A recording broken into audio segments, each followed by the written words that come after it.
नमस्कार, आप देख रहे हैं प्रदेश का सबसे भरोसेमंद news channel India news Uttar Pradesh Uttarakhand और मैं हूं आपके साथ आयुष चतुरांश।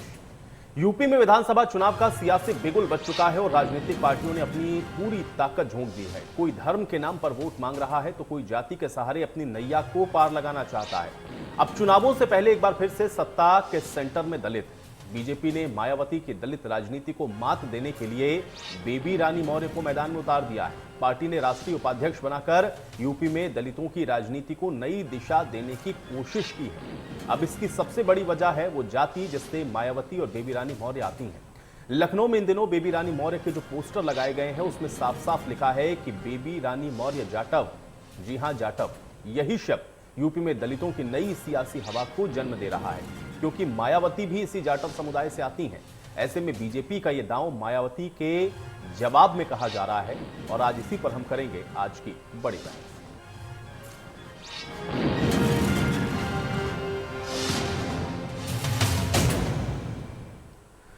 तो बेबी रानी मौर्य के जो पोस्टर लगे राजधानी लखनऊ के अंदर और जिस तरह से अब उनको ये पोर्ट्रे करने की कोशिश की जा रही है कि वो जाटव समुदाय से आती हैं, यानी कि मायावती के एक प्रत्युत्तर के तौर पर उनको देखा जा रहा है। ऐसे में इसी विषय को लेकर के बेबी रानी मौर्य से खास बातचीत हमारे सहयोगी ने की है, सुनिए।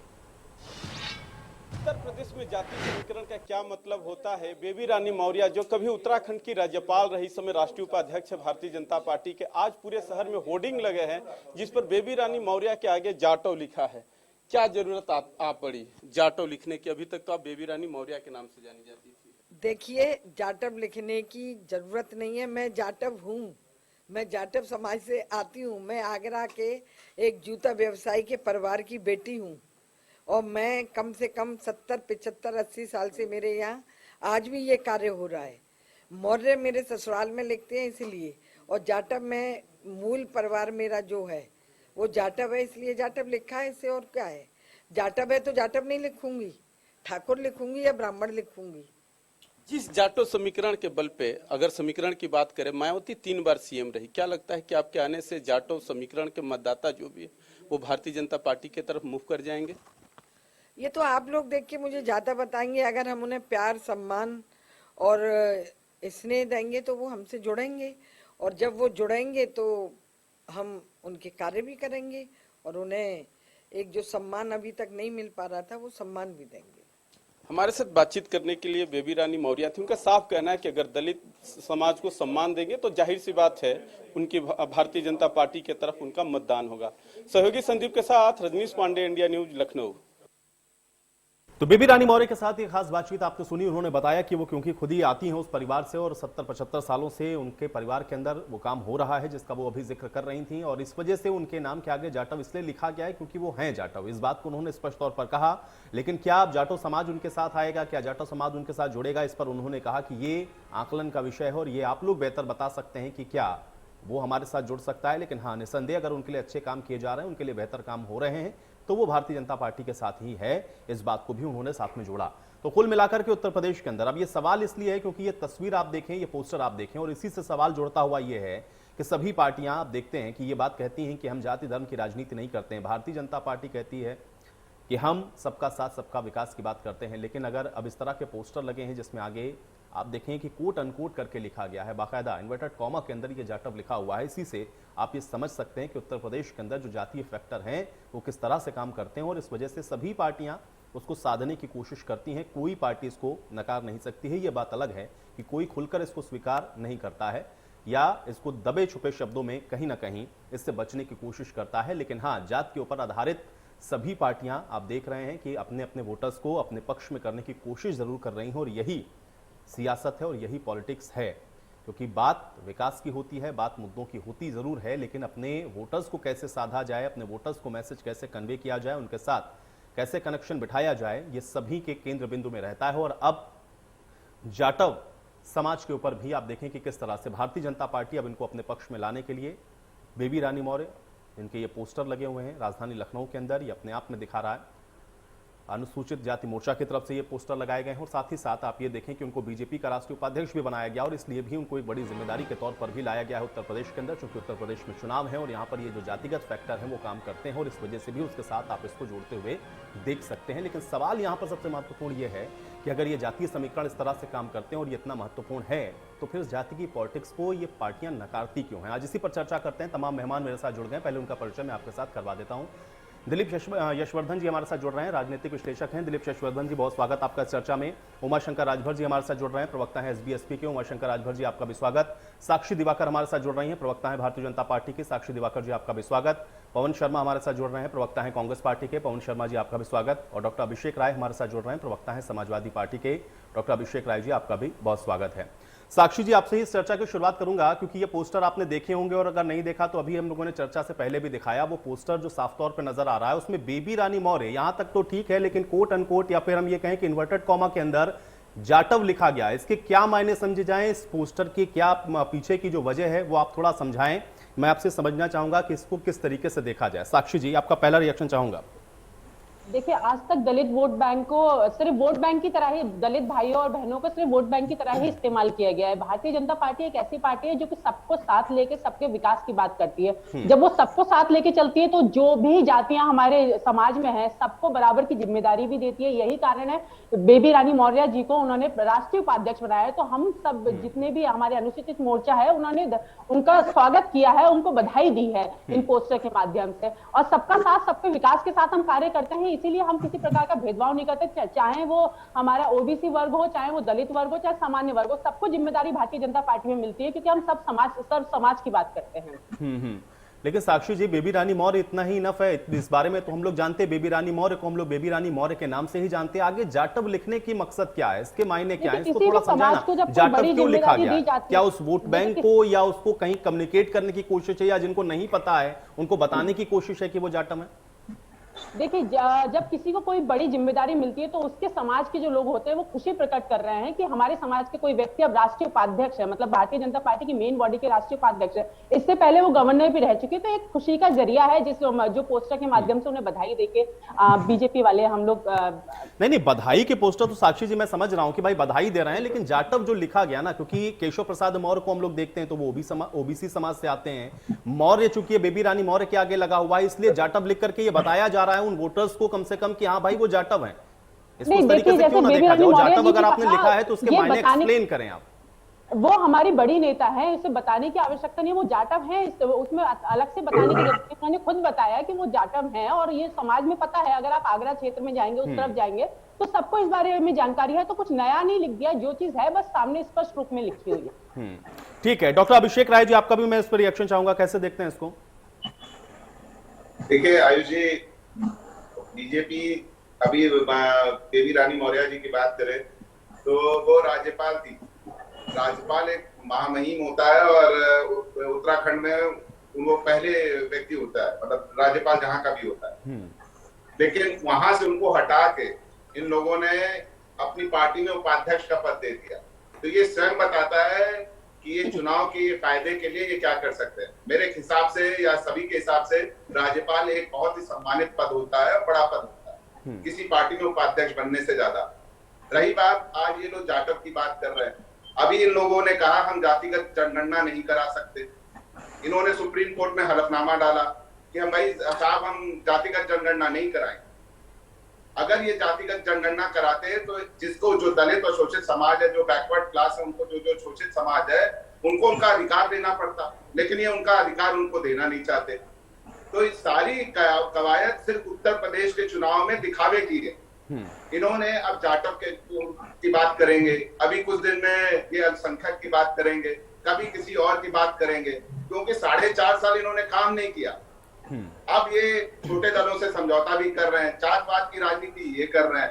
तो भाई आप विकास के मुद्दे पे चुनाव लड़ना चाह रहे थे ना। इनके प्रवक्ता बार बार कहते हैं हम विकास के मुद्दे पे लड़ रहे हैं। तो इस तरह की अतिशोक्ति करने की जरूरत क्या है, दिखाने की जरूरत क्या है? मेरा इनसे सीधा सवाल है कि क्या राज्यपाल का बड़ा पद है या भाजपा में उपाध्यक्ष बनना बड़ा पद है? ठीक है, मैं उसका जवाब दे दूंगा। ठीक है, पवन शर्मा जी का एक रिएक्शन इस पे चाहूंगा। पवन शर्मा जी।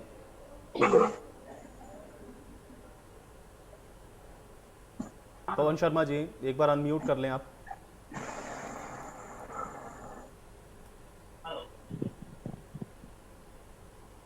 जी पवन जी बोले।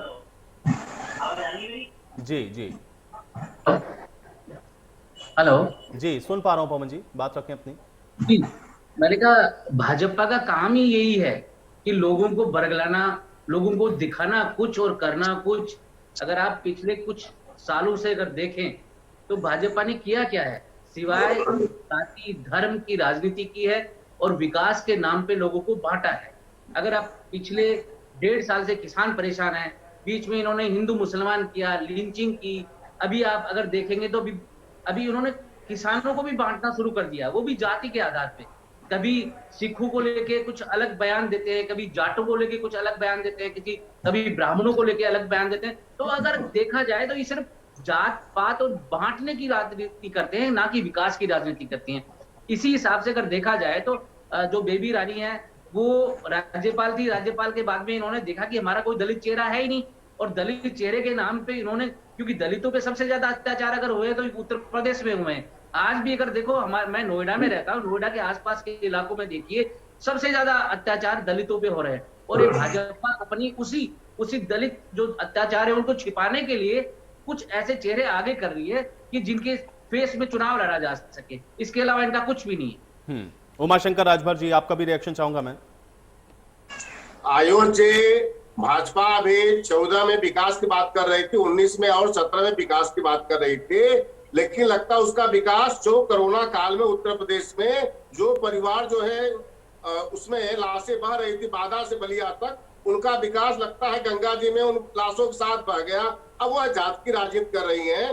जब बेबी रानी मौर्य को पूछिए, जब 2 साल पहले हाथरस की घटना हुई थी, जब दलित बेटी को रात में 12 बजे जलाया गया था, उसके माँ बाप को नहीं मिलने दिया गया था, तब यह बेबी रानी मौर्य कहाँ थी? तो यह जो राजनीति कर रही है दलित की, तो देखिए जब यह दलित ओबीसी मुस्लिम इनके बहकावे में आने वाला नहीं है। ध्यान रखिए आयुष जी, 1991 में कल्याण सिंह को ओबीसी कह करके जो आगे आए, सत्ता में आए, लेकिन 93 में यही दलित ओबीसी मुसलमान इनको बेदखल कर दिया। 17 में केशव प्रसाद मौर्य को लेके आते हैं, ओबीसी को आगे करते हैं। लेकिन अब ओबीसी, जब केशव प्रसाद मौर्य जी उस समय मुख्यमंत्री बनाने की बात आती है, तो यह उत्तराखंड से योगी महाराज को लेके आ जाते हैं, जो अजय कुमार बिष्ट, और उत्तर प्रदेश में योगी महाराज हो जाते हैं, आदित्यनाथ हो जाते हैं। जो नाम बदलता है आदमी जो है, तो वही जो सपा का काम है 12 का, वह काम का नाम बदल लेते हैं। मतलब अपना नाम बदले तो यह काम का भी नाम बदले हैं। यह नामकरण के नाम पे चल रहे हैं और धर्म के नाम पे चल रहे हैं। 2022 में भागीदारी संकल्प मोर्चा माननीय ओम प्रकाश राजभर जी के नेतृत्व में इनको बेदखल कर रहा है उत्तर प्रदेश। ठीक है, दिलीप यशवर्धन जी, आपका रिएक्शन चाहूंगा। आयुष जी, मुझे ऐसा लगता है कि जो जनप्रतिनिधि हैं, इनका नाम बदलकर जाति प्रतिनिधि कर देना चाहिए, क्योंकि अब इस देश में दलित पे अत्याचार होता है, दलित का रेप होता है, SC ST प्रताड़ित होते हैं, ब्राह्मणों पे जुर्म होता है। यहाँ इंसानों पर कुछ नहीं होता है, यहाँ मनुष्य के साथ कुछ नहीं होता है, यहाँ जन के साथ कुछ नहीं होता है। तो इन लोगों को क्यों जनप्रतिनिधि कहा जाए? भारतीय संविधान में और रिप्रेजेंटेशन ऑफ पीपल एक्ट में सुधार करके, अमेंडमेंट करके इसको जाति प्रतिनिधि कर दिया जाए, क्योंकि भारत की जो राजनीति है वो पूर्णतः जाति पर ही आधारित हो गई। क्योंकि किसी राजनीतिक दल को अपने किए गए काम पे भरोसा नहीं है, चाहे वो जितना भी ढोल पीटते रहें और चाहे जितना कहते रहे कि हम राजनीति में जाति की बात नहीं करते हैं। हर व्यक्ति, हर प्रतिनिधि, हर पार्टी सिर्फ और सिर्फ जाति की ही बात करता है, जातीय समीकरण साधने की ही बात करता है और अपने यहाँ जातिगत प्रकोष्ठ बनाता है कि हमारे यहाँ ये अनुसूचित जाति प्रकोष्ठ है, ये जनजाति प्रकोष्ठ है, ये SC प्रकोष्ठ है, ये SC प्रकोष्ठ है, ये माइनॉरिटी प्रकोष्ठ है, ये पिछड़ा प्रकोष्ठ है। जितने, किसी के यहाँ आम आदमी प्रकोष्ठ नहीं है, किसी के यहाँ मिडिल क्लास का प्रकोष्ठ नहीं है, किसी के यहाँ भूखों का प्रकोष्ठ नहीं है, किसी के यहाँ जरूरतमंदों का प्रकोष्ठ नहीं है। इनके यहाँ सब जाति पर आधारित प्रकोष्ठ हैं और जाति पर ही आधारित रिजर्वेशन है, जाति पर ही आधारित स्कीमें हैं, जाति पर ही आधारित सारा वितरण है पैसे का, इसका उसका सब, क्योंकि जाति के नाम पे ही वोट मिलता है। और ये जो जाति है ये राजनीति की USP हो गई है और ये सब की सब राजनीतिक पार्टियां इस बात को सिरे से नकारती हैं, क्योंकि हमारे यहाँ संविधान सिर्फ अदालतों में, वकीलों के चैम्बरों में और कुछ दुकानों में सजाने की चीज रह गई है। उसका पालन तो होता ही नहीं है। पालन होगा कैसे? क्योंकि जनप्रतिनिधि संविधान की शकल कभी देखता ही नहीं है। आजकल राजनीति सबसे आसान तरीका हो गया है। अब तो एक कहावत भी कही जाती है कि जो कुछ ना कर पाए वो सफेद कुर्ता पजामा पहने और राजनीति में आ जाए।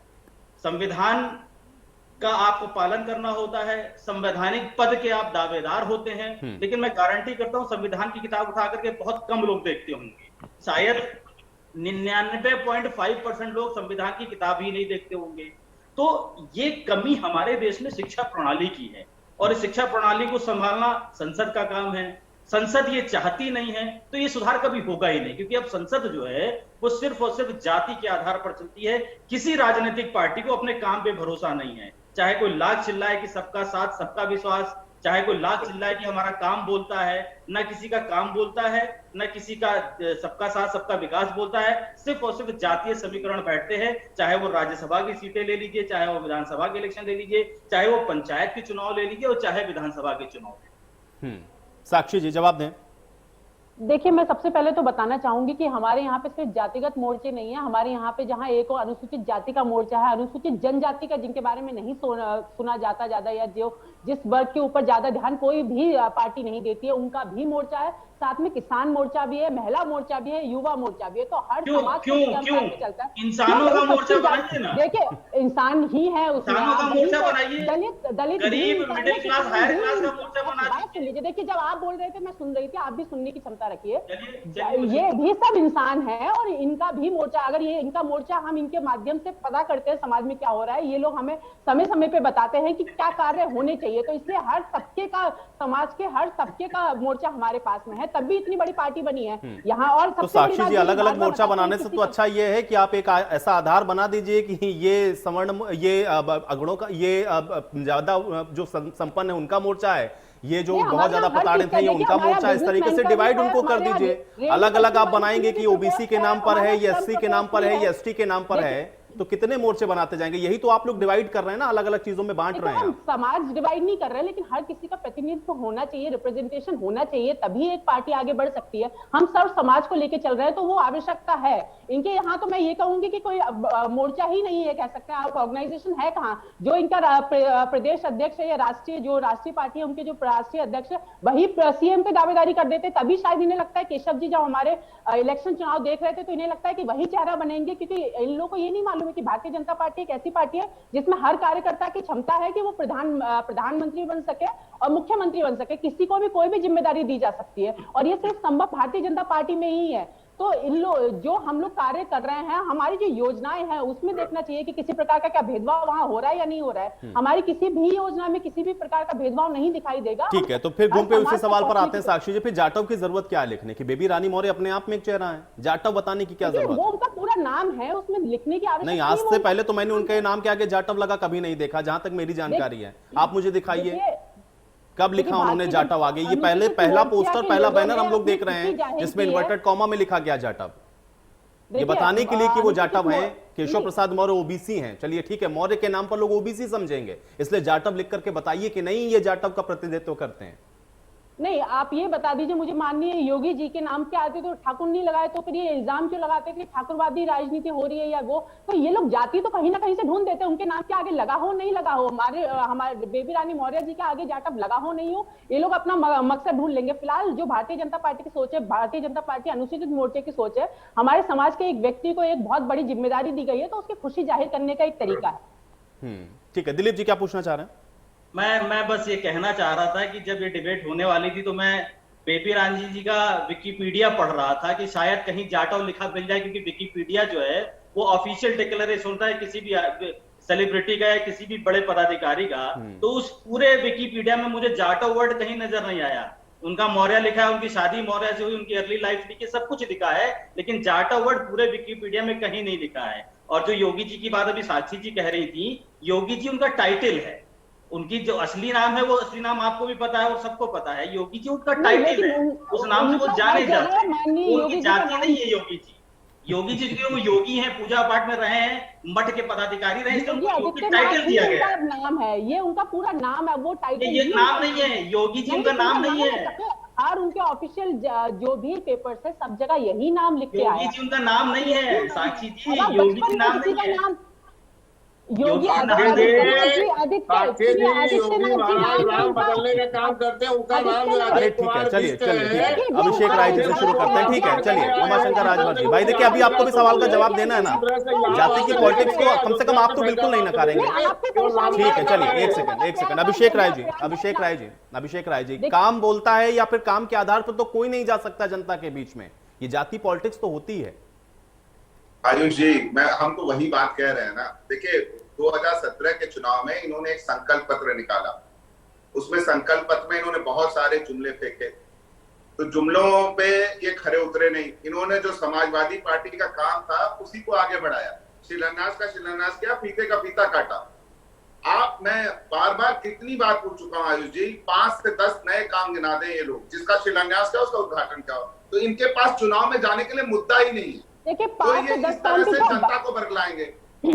जैसे मैंने साक्षी जी से पूछा कि आप बता दें राज्यपाल बड़ा पद है या कि भाजपा में उपाध्यक्ष बनना बड़ा पद है, ये एक सीधा सा सवाल है। और देखिए हमारे देश के किसी बच्चे से पूछ लो, वो बता देगा। देखिए सुनिए, आप मेरी बात सुनिए। साक्षी जी, लेट मी कंप्लीट। आप बताना ना, मैं आपके बीच में नहीं बोल रहा था, प्लीज लेट मी कंप्लीट।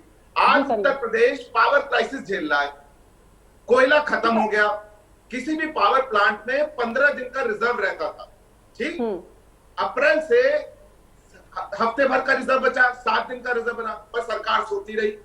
आज कितने संयंत्र बंद हो गए। माननीय मुख्यमंत्री जी को ये कहना पड़ा कि भाई नवरात्र चल रहे हैं, दशहरा आने वाला है उत्तर प्रदेश में, तो शाम 6 बजे से 7 बजे तक, सवेरे 7 बजे तक बिजली दीजिए आप लोग। तो ये उत्तर प्रदेश की स्थिति। आपने 5 पावर प्रोजेक्ट्स लगाए होते। लेकिन अभिषेक जी क्या आप ये नकार देंगे, आप ये नकार देंगे कि कास्ट की पॉलिटिक्स नहीं करती समाजवादी पार्टी? हमने एकदम साफ बात कह रहे हैं आयुष जी, हम सर्व समाज को जोड़ने की बात करते हैं। तो सर्व समाज को जोड़ने की बात तो साक्षी जी भी कह रही हैं। आयुष जी प्लीज, मैं कहता हूं कोई भी शोषित वर्ग हो, चाहे वो दलित हो, चाहे वो बैकवर्ड हो, चाहे वो सवर्ण हो, कोई भी वर्ग हो, हम उसकी लड़ाई लड़ेंगे और अंतिम दम तक लड़ेंगे। सड़क से लेके विधानसभा तक, संसद तक लड़ेंगे। हम किसी वर्ग को नहीं छोड़ेंगे, चाहे वो व्यापारी हो, चाहे वो किसान हो, चाहे वो मिडिल क्लास हो, चाहे वो लोअर क्लास हो। कल माननीय प्रधानमंत्री जी भाषण दे रहे थे, कह रहे थे 80 करोड़ जनता को उन्होंने अन्न बांट दिया। इस देश की आबादी 135 करोड़ है। साहब आप इस पर खुश हो रहे हो कि 80 करोड़ जनता गरीबी रेखा के नीचे, क्या आप अन्न बांट रहे हो? ये आपका विकास का मॉडल है? आप जाते हो अमेरिका, वहां नाम लेते हो महात्मा गांधी के विचारों का, और यहाँ काम करते हैं आपके कार्यकर्ता गोडसे का, किसानों पे गाड़ी चला देते हैं। गृह राज्य मंत्री जी को बर्खास्त नहीं किया जाता क्योंकि वो उनका बेटा वो रहता है।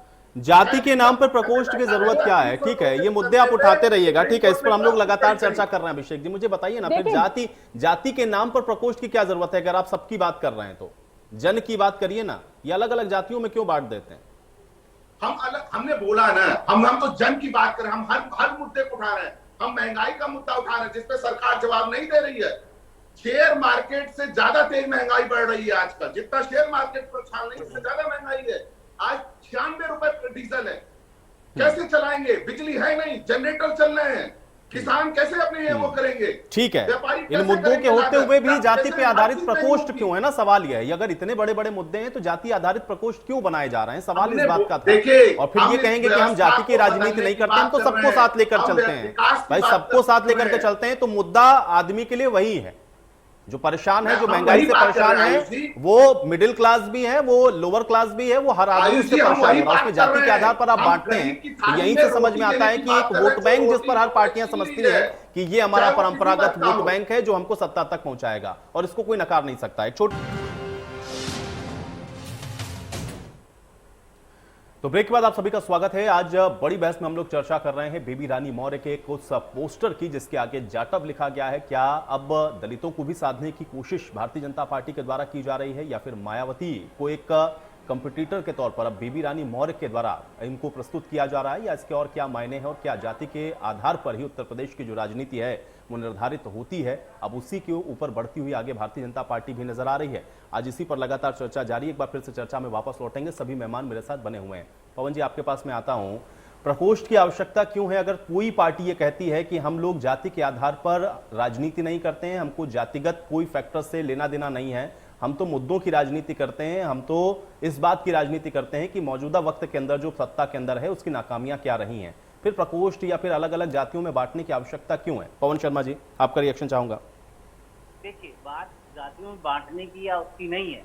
देखिए, किसी भी राजनीतिक दल को, जो सत्ताधारी दल हो या विपक्षी दल हो या कोई भी राजनीतिक दल हो, उसको अपने सभी जातियों में सामंजस्य बैठाने के लिए कि प्रॉपर प्रतिनिधित्व सबको मिलता रहे, इसके लिए प्रकोष्ठ की गठित की जाती है। और उसी आधार पे जो होता है कि आप उनको अपना प्रतिनिधित्व देते हैं, जिससे कि किसी कोई पीछे ना रह जाए। अगर आप पहले के पुराने काल से अगर देखा जाए तो देखिए कैसे कैसे परिप्रेक्ष्य बदलते आए हैं, और उसी आधार के ऊपर जो राजनीतिक पार्टियां हैं वो अपने प्रकोष्ठ की स्थापना करती हैं। लेकिन बात प्रकोष्ठ, लेकिन पवन जी, क्योंकि अभी इसी चर्चा में जब मैंने आपसे पहला सवाल पूछा तब आपने ये कहा कि बेबी रानी मौर्य जब वो दलित बेटी के साथ हाथरस के अंदर हुआ तो नहीं गई।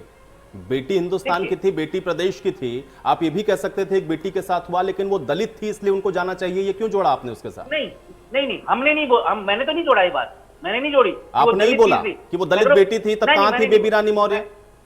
ना, मैंने नहीं बोला। राजभर जी ने बोला होगा या अभिषेक जी ने बोला होगा, मैंने नहीं बोला। पवन जी, लेकिन हाँ, पवन जी, मैं ये कहता हूँ, इतनी शॉर्ट टर्म मेमोरी नहीं है मेरी, इसी चर्चा में मैं बैठा हूँ, मुझे पता है, और आप कहेंगे तो आपको क्लिप में दोबारा से भेज दूंगा।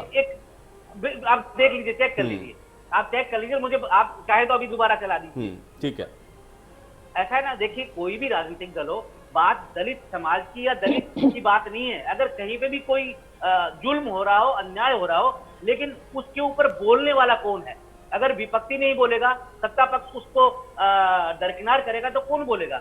हम लोग बात उठाते हैं, बात दलित की नहीं उठाते, बात सारे समाज की उठाते हैं, बात सारे उसकी सारे जन की उठाते हैं। लेकिन उसके अंदर कोई दलित फैक्टर या कुछ आप बात करते हैं, वो दलित फैक्टर मीडिया वाले डाल देते हैं, वरना हमारा काम दलित फैक्टर का चलाना नहीं है। हमारा काम है कि उसको बताना कि आप जुल्म कर रहे हैं। आप हर किसी, जो भी, चाहे वो किसी भी जाति से हो चाहे किसी धर्म से हो, लेकिन हमें उसको बताना पड़ेगा कि फिर आपने, अगर कहीं पे भी आपके जितने भी डाटा आते हैं उसमें बताते हैं कि दलित समाज को इतना उत्पीड़न हुआ, मुसलमानों के ऊपर इतना उत्पीड़न हुआ, या जो भी ब्राह्मणों के ऊपर इतना उत्पीड़न हुआ, तो हमें फिर वो चीजें जो हमारे प्रकोष्ठ के लोग हैं वो बताते हैं, उसके आधार के ऊपर हमारी सारी संरचना होती है, और हम उसको आप लोगों के सामने लेके आते हैं। तो उत्पीड़न हुआ तो उसको उत्पीड़न की ही श्रेणी में रखिए ना, फिर उसमें ये क्यों जोड़ते हैं आप लोग? यही तो सवाल है ना। और फिर वो प्रकोष्ठ भी आपने इसीलिए बनाए क्या? नहीं, उस समाज का, इसलिए वो समाज को हम जोड़े अपने साथ में। नहीं, हम नहीं जोड़ते। जोड़ना ये पड़ता है कि वहां अगर देखा जाए कि देखिए, जाति बिरादरी के ऊपर वहां पे जो चीज होती है उसको बिल्कुल भी नहीं जोड़ना चाहिए। अन्याय अगर हुआ है तो वो जाति बिरादरी के ऊपर नहीं हुआ, अन्याय करने वाला किसी दूसरी जाति का होगा। तो ये नहीं है कि उस जाति ने अन्याय किया है, उस व्यक्ति विशेष ने अन्याय किया है, उसके अगेंस्ट में सारे इल्जाम होने चाहिए, उनको उसी हिसाब से उनका विश्लेषण होना चाहिए। अगर आप अभी देखेंगे, योगी जी ने अभी क्या किया, ब्राह्मणों को खुश करने के लिए उन्होंने कई चेहरे आगे ला दिए। ऐसे दलितों को खुश करने के लिए उन्हें अपने ये चेहरे लिखना पड़ रहा है कि जाट समाज है, फलाना समाज। लेकिन ये जरूरत तब पड़ रही है जब, क्योंकि इन्होंने विकास किया नहीं है, अत्याचार सबसे ज्यादा इनके राज में हुए हैं, तो यही काम इनको करना पड़ रहा है। ठीक है। उमाशंकर राजभर जी, आप इनकार कर देंगे क्या? नहीं, आयुष जी, देखिए, इनकार करने का तो सवाल ही नहीं होता है। जब तक तहसीलों से जाति प्रमाण पत्र बनेगा तब तक जाति और धर्म की राजनीति होगी। और दूसरी बात और ध्यान रखिए, यह जो भाजपा बात करती है, आयुष जी, मैं बता दूं 2017 में यही भाजपा अति पिछड़ों को डरवाती थी कि आपका 27% जो ओबीसी आरक्षण है वह यादव, बनिया और पटेल लूट रहा है, और लूट रहा है वह डरवा करके उन्होंने एक जस्टिस 2 अक्टूबर 2017 को जस्टिस रोहिणी आयोग बनाया, और जस्टिस रोहिणी आयोग ने यह क्लियर कर दिया है 4 सालों में, जो 6 महीने में कार्यकाल बढ़ा रहे हैं, वह क्लियर कर दिया है केंद्रीय सूची में, ओबीसी के केंद्रीय सूची में 2633 जातियां हैं। 2633 जातियों में 983 ऐसी जातियां हैं जो 31 सालों से कुछ फायदा ही नहीं पाई 27% का। दूसरी बात मैं बता दूं आयुष जी, जब 17 में सरकार आ गई अति पिछड़ों को बहका करके, तो माननीय नेता ओम प्रकाश राजभर जी की अध्यक्षता में सामाजिक न्याय समिति बनी। सामाजिक न्याय समिति जो देश का नहीं, तो बहकाने में तो साथ फिर आप भी थे ना उमाशंकर राजभर जी। अगर बहका कर आ गए सत्ता के अंदर तो फिर बहकाया फिर आपने। जरूर आयुष जी हम भी बहके हुए, हम आज पिछड़ो, वही मैं कह रहा हूँ कि यह जो है 17 में हम लोगों को तो बहका करके वोट लिया है, और 17 में जब हम 2 साल इनके साथ में थे तो सामाजिक न्याय समिति बनाई। इन्होंने कहा जैसे देश के 11 स्टेट में ओबीसी आरक्षण को बांटा गया है, हम उत्तर प्रदेश में भी बांटेंगे। और जस्टिस राघवेंद्र की अध्यक्षता में सामाजिक न्याय समिति बनी, जो 3 साल से कूड़ेदान में बनी हुई है, जो 27% आरक्षण को बांटने का काम करती है। दूसरी बात जो साक्षी बहन जी कह रही थी कि दलितों की बात करती है, तो हाथरस की घटना क्यों चुपचाप लेती है, और किसानों की बात करती है तो माननीय स्वतंत्र देव सिंह कहते हैं हम फॉर्च्यूनर से कुचलने नहीं आए हैं। तो यह सोचिए, यह तो दलितों को हत्या कर देते हैं, रात में जला देते हैं लाशें, किसानों के ऊपर दिलीप जी, बुलडोजर चला देते हैं। पार्टियां कह रही हैं भाई, जितनी पॉलिटिकल पार्टी के लोग यहाँ बैठे हैं कि भाई जाति की बात क्यों ना की जाए, जब जन की बात करेंगे तो वही जन तो जातियों में बटा हुआ है, इसलिए हम उनकी बात करते हैं। और दूसरा ये भी मेरा सवाल इसके साथ में है कि अब जाटव तो लिख दिया है, लेकिन क्या जाटव को साध पाएंगे, क्या उस कनेक्शन को बिठा पाएंगे, कैसे इसका विश्लेषण करेंगे? ठीक, उमाशंकर राजभर जी। दिलीप जी आपका रिएक्शन चाहूंगा मैं। 2 सेकेंड। और यह भाजपा जो कहती है हम दलितों की, अति पिछड़ों की, किसानों की बात करती है, अगर आशीष मिश्रा की जगह अगर खान मोहम्मद रहे होते ना तो योगी जी का बुलडोजर भी चल गया होता, लेकिन मिश्रा जी है इसलिए नहीं चलेगा क्योंकि ब्राह्मण का वोट लेना है। तो यह मैं बता दूं कि भाजपा केवल लुभाने बरगलाने काम करती है, और इसीलिए हमारी टैगलाइन है जाति की डर्टी पॉलिटिक्स। भाई देखिए, अब आपको ये पता है कि अगर वहां कोई खान होता तो बुलडोजर चल जाता, आप उनको इनसे बेहतर जानते हैं। दिलीप यशवर्धन जी। आयुष जी बातें घूम फिर के वहीं पर हैं, और मैं सारी पार्टियों के प्रतिनिधियों से एक सवाल पूछना चाहता हूं कि भारतीय संविधान के प्रेम्बल में एक 3 लाइनें लिखी हैं कि सामाजिक, आर्थिक और राजनीतिक न्याय। ये सामाजिक, आर्थिक और राजनीतिक न्याय क्या है, ये कृपया मुझे बता दें जिसको पता हो। और विशेषता जो सत्ता पार्टी है मैं उससे पूछना चाहूंगा साक्षी जी से, क्योंकि जो सत्ता में होता है उसकी जिम्मेदारी ज्यादा होती है, हालांकि जिम्मेदारी सत्ता और विपक्ष की बराबर की होती है, लेकिन सवाल हमेशा उसी से पूछे जाते हैं जो सत्ता में बैठा होता है। दूसरा, जो जातिगत ये आप कह रहे हैं कि ऐसा नहीं होता है, ऐसा नहीं होता है। अभी केंद्र सरकार ने लगभग 15 दिन पहले एक नया अमेंडमेंट पास किया था इनकम टैक्स एक्ट में। उस अमेंडमेंट में पहली बार जातिगत कोई प्रावधान लाया गया, और ये कहा गया कि अब से शेड्यूल्ड ट्राइब्स के जो इनकम होगी, जो बैंक में डिपॉजिट्स होंगे फाइनेंशियल इंस्टीट्यूशंस और बैंक में, उस डिपॉजिट पर शेड्यूल्ड ट्राइब्स का टैक्स नहीं कटेगा। अब बताइए, यहां पर शेड्यूल्ड ट्राइब्स का टैक्स नहीं कटेगा, बाकी लोगों का कटेगा, इसका क्या तात्पर्य है? अगर मेरी इनकम और शेड्यूल्ड ट्राइब्स की इनकम बराबर है तो ये क्यों डिस्पैरिटी करी जा रही है? 1947 से लेकर के 2021 तक आप यही बात कह के रिजर्वेशन को बढ़ावा देते आ रहे हैं, और रिजर्वेशन में नई नई जातियां शामिल करते चले जा रहे हैं कि हम उनको देश की मुख्य धारा से जोड़ेंगे। अरे साहब, आपके देश की मुख्य धारा है क्या, ये बता दीजिए। कैसे जोड़ेंगे ये बता दीजिए। जब 75 सालों में नहीं जोड़ पाए तो कितने सालों में जोड़ पाएंगे ये बता दीजिए। देखिए, सारी पार्टियां रिजर्वेशन के नाम पर चुप हो जाती हैं। इसी मॉनसून सत्र में 58 से 95 घंटे सेशन चलना था, 75 घंटे नहीं चला क्योंकि विपक्ष ने हंगामा करके चलने नहीं दिया। और जहां पर ओबीसी रिजर्वेशन की बात आई, 5 मिनट के अंदर पूरा का पूरा बिल पास हो गया। किसी अपोजिशन ने कोई अपोज नहीं किया। क्यों नहीं किया साहब? अगर आप सामाजिक न्याय की बात करते हैं तो क्या आज सवर्ण के बेटे को संसाधनों की कमी नहीं है? क्या सवर्ण का बेटा गरीब नहीं है? क्या ब्राह्मण ठाकुर कायस्थ का बेटा गरीब नहीं है? क्या उसको संसाधन नहीं मिलने चाहिए? SC ST के बच्चे को फ्री एजुकेशन मिल जाती है, और जो सवर्ण का बच्चा है वो पैसा देकर के फार्म भरे, उसको एग्जाम देने का मौका भी कम मिले। उसी गांव में सवर्ण भी रहता है, उसी गांव में SC ST भी रहता है। जितने संसाधन उसके पास है उतने संसाधन सवर्ण के पास है, तो फिर ये डिस्पैरिटी क्यों? ठीक है, चलिए अब मैं जवाब दे देता हूं। साक्षी जी, तो पहले तो मैं आपको ये बताना चाहूंगी, हम जब हर समाज की बात करते हैं तो उसमें सामान्य वर्ग भी आता है। तभी EWS का जो कोटा है वो इसी सरकार ने किया था, माननीय मोदी जी के नेतृत्व में ही हुआ था, और अभी पिछले 7 साल में। बात सुन लीजिए मेरे। ओबीसी की अगर बात करते हैं तो ओबीसी आयोग को अगर कॉन्स्टिट्यूशनल राइट दिया है तो वो भी मोदी सरकार ने ही दिया है। अब बात करते हैं SC ST की, जो आप बोल रहे हैं, अगर कोई अति पिछड़ा वर्ग है अगर उसके कहीं मजबूत करने की अगर कोई सोच रख के कोई पार्टी कोई कार्य कर रही है तो उसमें तकलीफ किधर आ जाती है आपको मैं बताना चाहूंगी, जो आप एसटी की बात कर रहे थे अभी, एसटी इनकम की जो बात कर रहे थे, मुसर्ग वर्ग और टंगिया वर्ग और कुष्ठ रोग, आज तक ये 2 वर्ग एसटी के हैं, इन्हें आज तक कभी मुख्य धारा से जोड़ा ही नहीं गया था। आजादी के 70 वर्ष बाद अगर भारतीय जनता पार्टी ने इसे जोड़ा है और इसे थोड़ा लाभ देने की कोशिश कर रही है तो इसमें समस्या कहां किसी को भी आनी चाहिए। तो इसके अलावा मैं आपको ये बताना चाहूंगी कि भारतीय जनता पार्टी नहीं मुख्य धारा क्या है साक्षी जी? एक तो सवाल दिलीप जी का ये था, वो बताइएगा, और दूसरा ये उन्होंने कहा एक एग्जांपल दिया कि मान लिया कि एसटी की भी इनकम उतनी है जितनी दिलीप जी की है, फिर इनका टैक्स कटेगा उसका नहीं कटेगा, ऐसा क्यों? देखिए उसमें एक सवाल और है आयुषी मेरा, बता दिया। मैं आपसे ये भी पूछना चाहूंगी, आपने पूरा एक्ट पढ़ लिया कि आपको ये पता है उसमें कि ब्रैकेट में ये भी है कि कितने से कितने इनकम होगी तब उस पर टैक्स नहीं लगेगा, या उसके ऊपर होगी तो सबको लगता है, हमें और आपको भी लगता है। कहीं पे देखिए सीनियर सिटीजन को अगर किसी ब्रैकेट में हमें थोड़ा रिलीफ मिलता है तो वो सिर्फ सीनियर सिटीजन को जब मिलता है, लेकिन वो भी एक ब्रैकेट के बाहर अगर उनकी इनकम हो जाती है वो भी खत्म हो जाता है। हर चीज के साथ में दिलीप जी बहुत जल्दी से, ठीक है कंडीशन ठीक है साक्षी जी, एक सेकंड। हाँ दिलीप साक्षी जी, मैंने एक्ट पढ़ लिया है, मेरा निवेदन है कि आप भी एक बार जाके पढ़ लीजिएगा, पहला। दूसरा, आपने कहा कि ओबीसी को कॉन्स्टिट्यूशनल दर्जा दिया गया, एकदम सत्य बात है। अब जरा मुझे ये बता दीजिए कि ओबीसी कौन होगा, ये कहां डिफाइन किया गया है? किस एक्ट में आपने डिफाइन किया कि किसको ओबीसी कहा जाएगा? माइनॉरिटी किसको कहा जाएगा, ये कहां डिफाइन किया गया है? अगेन, माइनॉरिटी कमीशन को आपने संवैधानिक दर्जा दिया है, ओबीसी को संवैधानिक दर्जा दिया है, लेकिन ओबीसी कौन होगा, सवाल सुन लीजिए, ओबीसी कौन होगा और माइनॉरिटी कौन होगा, ये कैसे डिसाइड होगा, कहां डिफाइन किया जाएगा? चलिए साक्षी जी बहुत जल्दी से इसका जवाब डिसाइडेड नहीं है, आप ये बताइए मुझे, ये पहले से डिसाइडेड नहीं है कौन कौन ओबीसी है कौन कौन नहीं है? नहीं, कैसे डिसाइड होगा, यही तो मैं पूछ रहा हूं आपसे। हमारे कॉन्स्टिट्यूशन में डिसाइडेड कहां कॉन्स्टिट्यूशन में, कहां लिखा है कॉन्स्टिट्यूशन में, कौन सा आर्टिकल बताइए? उमाशंकर जी, ठीक है, उमाशंकर जी भी कुछ कहना चाह रहे हैं, उमाशंकर जी बहुत जल्दी से।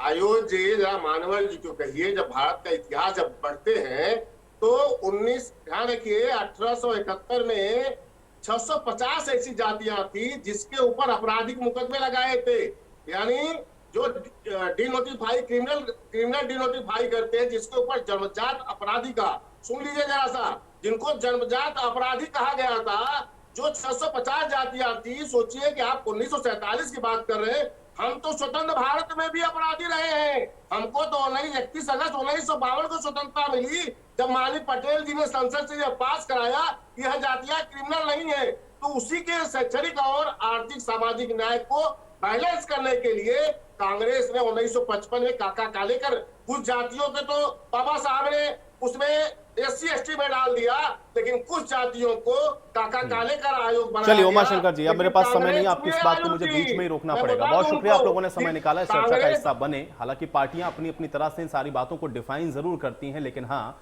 जातिगत फैक्टर काम करता है, ये उतनी ही बड़ी सच्चाई है, और इसलिए सभी पार्टियां आप देख रहे हैं कि उसको साधने की कोशिश कर रही हैं। और उसी कड़ी में आज एक जो पोस्टर जिसका जिक्र आज इस बड़ी बहस के दौरान हुआ है, अब ये पार्टी कैसे इससे कनेक्ट करेंगी, ये सवाल अभी भी बड़ा बरकरार है। आज बड़ी बहस में मेरे साथ फिलहाल इतना ही।